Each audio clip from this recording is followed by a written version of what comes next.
নমস্কার। স্বরচিত কবিতা আবৃত্তি। কবিতা শুধু ঘোরাঘুরি।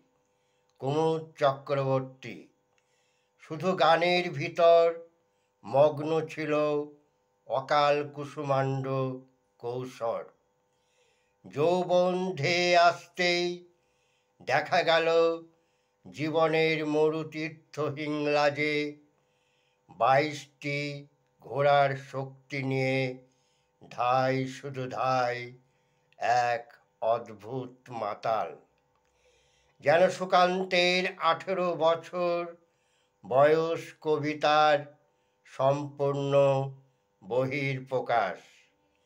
এমন সময় হঠাৎ তার মোনালিসা রূপে আকৃষ্ট করে দাবিয়ে দিয়েছিল।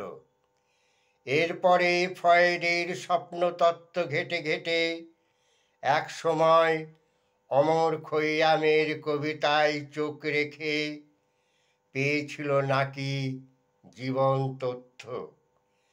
তারপর একে একে মিশরের নীলনদে সেসব সময়ের স্রোত গেছে বয়ে।